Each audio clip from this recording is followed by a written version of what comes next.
ঘোষ, শ্রমিক ভট্টাচার্যের আমলে দিলীপ ঘোষের কি প্রত্যাবর্তন?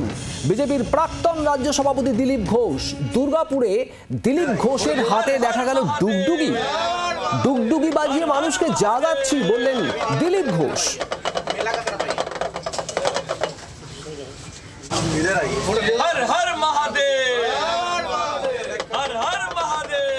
চা খাচ্ছেন, চা চক্র, আর সেই সঙ্গে সঙ্গে হাতে ডুগডুগি। ডুগডুগি বাজিয়ে মানুষকে জাগাচ্ছি, দিলীপ ঘোষের আজই মন্তব্য দুর্গাপুরে। সায়েন্স সিটি অডিটোরিয়ামের ছবি আপনারা দেখছেন। সেখানে আর কিছুক্ষণের মধ্যেই শ্রমিক ভট্টাচার্য একেবারে আনুষ্ঠানিকভাবে তার রাজ্য সভাপতি হিসেবে নাম ঘোষণা হবে। আর সেই সময়ই দুর্গাপুর থেকে এই ছবি উঠে আসছে। প্রাক্তন রাজ্য সভাপতি দিলীপ ঘোষ, তিনি ডুগডুগি বাজিয়ে বলছেন মানুষকে জাগাচ্ছি। তাহলে কি শ্রমিকের আমলে দিলীপ ঘোষের প্রত্যাবর্তন?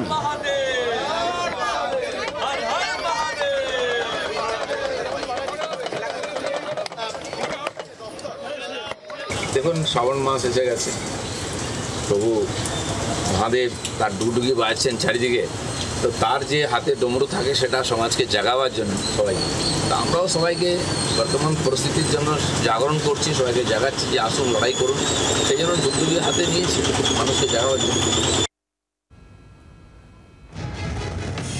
শুনলেন আপনারা দিলীপ ঘোষের বক্তব্য, ডুগডুগি বাজিয়ে মানুষকে জাগাচ্ছেন।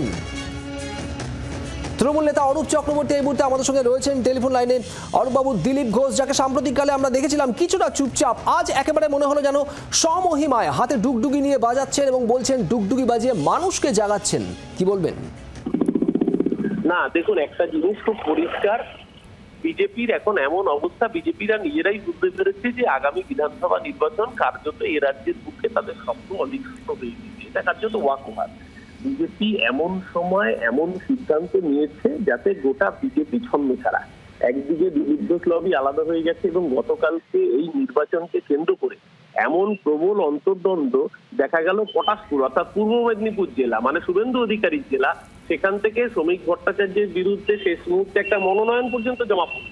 এবং এই মনোনয়ন জমা তো আর এমনি এমনি করেনি, কার ইন্ধন ছিল সেটা বুঝতে কোনো রাজনৈতিক পণ্ডিত হতে হয় না। পূর্ব মেদিনীপুর জেলা থেকে বিজেপি রাজ্য সভাপতির বিরুদ্ধে মনোনয়ন পড়ছে মানে গোষ্ঠীদ্বন্দ্ব কোন জায়গায় এসে পৌঁছেছে। শ্রমিক ভট্টাচার্য তৃণমূলের সাথে লড়বেন কি? শ্রমিক ভট্টাচার্যকে আগে শুভেন্দু অধিকারীর সাথে লড়তে হবে, আগে দিলীপ ঘোষের সাথে লড়তে হবে। আগে নিজের দল সামলা, পরে ভাবিস বাংলা। গোটা বিজেপি যে পরের বার বিধানসভায় বিরোধী দল হওয়ার যোগ্যতাটুকু অর্জন করতে পারবে না, সেটা আজকেই দিনের আলোর মতো পরিষ্কার দিলীপ ঘোষের এই আচরণে। অরূপবাবু ধন্যবাদ। তৃণমূল নেতা অরূপ চক্রবর্তী আমাদের সঙ্গে ছিলেন টেলিফোনে। বাংলার আওয়াজ, বাঙালির আবেগ, জি 24 ঘন্টা।